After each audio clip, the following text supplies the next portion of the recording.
மகர ராசிக்காரர்கள் இதுவரை கடந்த 6 மாசமாக பட்ட கடன் பிரச்சனைகள், குடுக்கல் வாங்கல் பிரச்சனைகள், வேலையில நிம்மதி இல்லாத விஷயங்கள் எல்லாமே இருக்கிற பிரச்சனையிலேருந்து சரி செய்து கொண்டு வரவேண்டிய லாபத்தை பெற்று கொஞ்சம் அடுத்த லெவல் ஆஃப் லைஃப் ப்ராஸ்பரிட்டியை நோக்கி நீங்கள் போகலாம். சூரியன், சுக்கிரன் போன்ற கிரகத்தை உச்சகுரு பார்ப்பதனாலையும் எல்லாமே இந்த மாதிரி மீடியா துறை, பாலிடிக்ஸில் இருக்கிறவங்க, சோலார் விஷயத்தில் இருக்கிறவங்க, ரியல் எஸ்டேட் துறையில் இருக்கிறவங்க எல்லாத்துக்குமே ஒரு நல்ல பலனை குடிக்கக்கூடிய ஒரு அற்புதமான ஒரு மாதமாக மகர ராசிக்கு இருக்கு. கடன் பிரச்சனைக்கு நீங்கிறது, வேலை விஷயத்தில் கொஞ்சம் சரியாக பண்ணிக்கிறது, தொழிலில் வந்து கொஞ்சம் சீர் செஞ்சுக்கிறது, எல்லாத்துலேயுமே கொஞ்சம் கிளாரிட்டியோட சிலதெல்லாம் செஞ்சு இது வரைக்கும் இருந்த ப்ராப்ளத்தை சரி செய்யக்கூடிய அற்புதமான ஒரு வாய்ப்பாக இது வந்து உச்சகுருவின் பார்வை ராசிக்கு வருவது. வணக்கம் கிரக ரகசியம் சேனல் நேர்களே, நான் உங்கள் அன்பான சயின்டிஃபிக் வேதிக் அஸ்ட்ராலஜர் அஸ்ட்ராலஜி பேசுகிறேன். நல்லது நினைப்போம், நல்லதே நடக்கும். இந்த வீடியோவில் நம்ம என்ன பார்க்க போறோம்னா, மகர ராசிக்காரர்களுக்கு நவம்பர் 2025 எத்தகைய ஒரு மாதமாக இருக்க போகுதுங்கிறது பார்க்க போகிறோம்.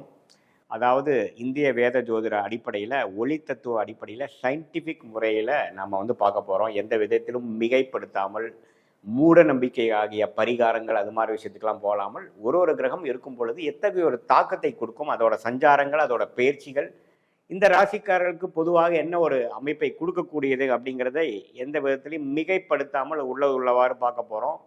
இப்போ பாருங்கள், மகர ராசிக்கு பார்த்தீங்கன்னா 7 நாள் சனி முடிந்து கிட்டத்தட்ட ஒரு 4-5 மாதமாக போய்கொண்டிருக்கிறது.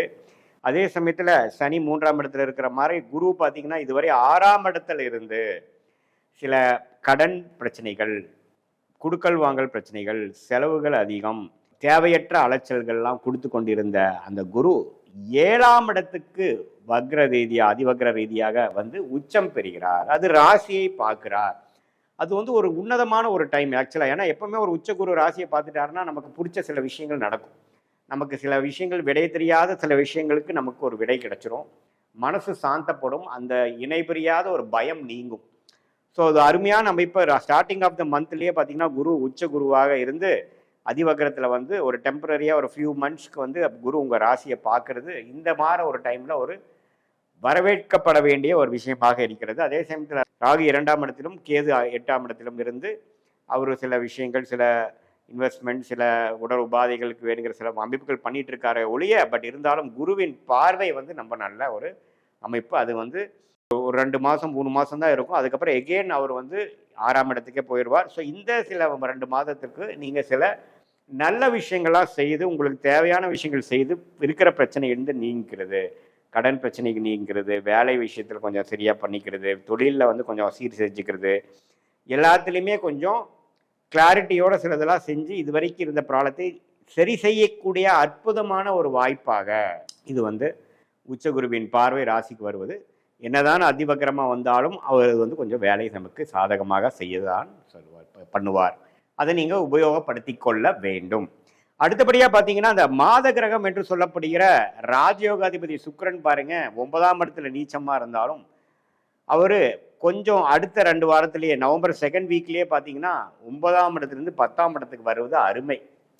ஸோ எப்பவுமே வந்து 10ஆம் வீட்டதிபதி 10க்கு வரும்பொழுது சுக்கிரனோட வீட்டுக்கு வரும்பொழுது தொழில் மேன்மையெல்லாம் வரப்போகுது. அதே சமயத்தில் 11ஆம் வீட்டதிபதியாக செவ்வாய் 11லே இருந்து குருவின் பார்வை பெறுகிறார்.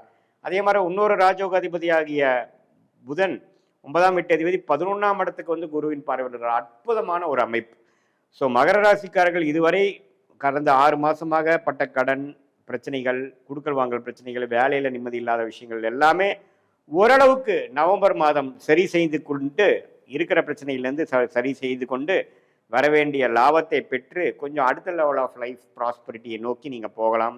மாணவர்களுக்கு நல்ல ஒரு தேர்ச்சி பெறக்கூடிய அமைப்புகள், அவங்களுக்கு முதல் இருந்ததோட கான்ஃபிடன்ஸ் லெவல் நல்லா இருக்கிறது, படிக்கிறது, கொஞ்சம் அவங்களுக்கு என்ன பண்ணணுங்கிறத கிளாரிட்டி, கான்சன்ட்ரேஷன் கிடைக்கக்கூடிய அமைப்புகள், காம்படிட்டிவ் எக்ஸாம்ஸ் எழுதுகிறவங்களுக்குலாம் நல்ல ஒரு அமைப்பு. எல்லா வயதினருக்குமே ஒரு பாசிட்டிவான அமைப்பு. உச்சகுருவின் பார்வை 7ஆம் இடத்துக்கு வந்து ராசியை பார்ப்பதனாலையும், அதே சமயத்தில் புதன், செவ்வாய், சூரியன், சுக்கிரன் போன்ற கிரகத்தை உச்சகுரு பார்ப்பதனாலையும் எல்லாமே இந்த மாதிரி மீடியா துறை, பாலிடிக்ஸில் இருக்கிறவங்க, சோலார் விஷயத்தில் இருக்கிறவங்க, ரியல் எஸ்டேட் துறையில் இருக்கிறவங்க, மெடிக்கல் துறையில் இருக்கிறவங்க, ஸ்போர்ட்ஸ் ரிலேட்டடாக இருக்கிறவங்க எல்லாத்துக்குமே ஒரு நல்ல பலனை குடிக்கக்கூடிய ஒரு அற்புதமான ஒரு மாதமாக மகர ராசிக்கு இருக்குது. இதை வந்து நீங்கள் எல்லாரும் யூஸ் பண்ணிக்கணும். பொதுவாக பார்த்தீங்கன்னா இது பொதுவான ஒரு ஜாதக கருத்தை ஒழிய உங்களுடைய பிறந்த தேதி, பிறந்த நேரம், பிறந்த ஊரை வைத்து நம்ம ஒரு ஜென்ம ஜாதகத்தை போட்டோம்னா, நீங்கள் என்ன நட்சத்திரத்தில் பிறந்திருக்கீங்க, மகர ராசியில் வந்து நீங்கள் வந்து அவிட்ட நட்சத்திரத்தில் பிறந்திருக்கீங்களா, திருவோண நட்சத்திரத்தில் பிறந்திருக்கீங்களா, உத்திராட நட்சத்திரத்தில் பிறந்திருக்கீங்களான்னு பார்த்து அதுக்கு தகுந்த மாதிரி என்ன தசாபுக்திகள் போய் கொண்டு இருக்கிறது, அந்த தசநாதன் வந்து ஸ்தானபலம் திக்பலத்தோடு இருக்கிறார், குருவால் பார்க்கப்படுகிறாரா, உங்கள் ஜாதகத்தில் எந்த அமைப்பில் இருக்கிறாருங்கெல்லாம் பார்த்து அந்த தசா புக்தி சூக்ஷம அந்த லெவலுக்கு போய் நம்ம அடுத்து வரக்கூடிய 3 மாதங்கள் எப்படி இருக்க போகிறது, அடுத்து வரக்கூடிய 6 மாதம் 1 வருடம் எப்படி இருக்க போகுதுங்கிற துல்லியமான பலன்களை எடுத்து இப்போ நம்ம பேசின அந்த கோச்சார நவம்பர் மாத இந்த பலன்கள் இருக்கு இல்லைங்களா, ஆண்டு கிரகம் மாதங்கள் இது எல்லாத்தையும் ஒருங்கிணைத்து நம்ம பார்க்கும் பொழுது அடுத்து வரக்கூடிய காலகட்டங்கள் எப்படி இருக்குதுங்கிறது துல்லியமாக கணிச்சு அதுக்கு தகுந்த ஒரு முயற்சியும் அதுக்கு தகுந்த மாதிரி திட்டங்களை தீட்டி நீங்கள் செயல்பட்டீங்கன்னால் எந்த நேரத்தில் எது செய்யணும், எந்த நேரத்தில் அடக்கி வாசிக்கணும், எந்த நேரத்தில் வேகமாக போகணும், எந்த நேரத்தில் வேலை மாறுறது நல்லது, எந்த நேரத்தில் இருக்கிற வேலையை தக்க வச்சுக்கிறது நல்லது, எந்த நேரத்தில் வெளிநாடு போகலாம், எந்த மாற டைமில் நம்ம வெளி மாநிலம் போகலாம், வெளிநாடு போகக்கூடிய யோகம் இருக்கா, படிப்பு விஷயத்தில் எது நமக்கு பிராப்தமாக இருக்கா, ஹையர் ஸ்டடீஸ் என்ன எடுக்கலாம், இது மாதிரி பல விஷயங்கள், கட்டடம் வீடு எப்போ வாங்கலாம், எது மாதிரி டைமில் இன்வெஸ்ட் பண்ணுறது நல்லது, எந்த மாதிரி ஒரு அமைப்புகள் இப்போ நம்மளை தேடி வருது, இது நல்லதுக்கா கெட்டதுக்கா, இது எல்லாமே நம்ம வந்து கிட்டத்தட்ட 18 வருஷம் இந்த இந்திய வேத ஜோதிடத்திலேயே நம்ம ஊறி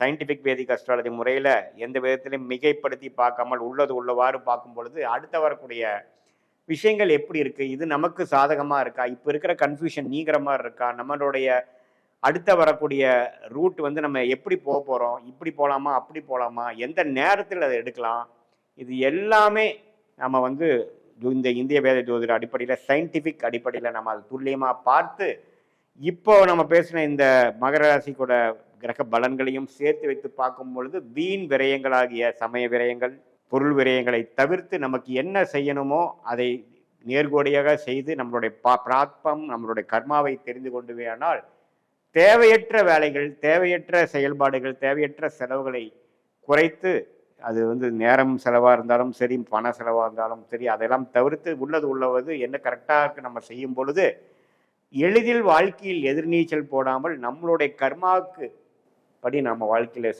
செய்து நம்ம பிராப்தங்களை நம்ம அடையலாம் என்பதை நீங்கள் தெரிந்து கொள்ள வேண்டும். இப்போ வந்து பார்த்தீங்கன்னா நிறைய பேருக்கு இப்போ இருக்கிற ஒரு பெரிய பிரச்சனை பார்த்தீங்கன்னா ஆப்ஷன்ஸ் நிறையா இருக்குது. ஆப்ஷன்ஸ்னால் இப்போ இந்த மாதிரி கோர்ஸ் ஒரு படிக்கலான்னு பார்த்தீங்கன்னா இத்தனை ஆப்ஷன் இருக்குது.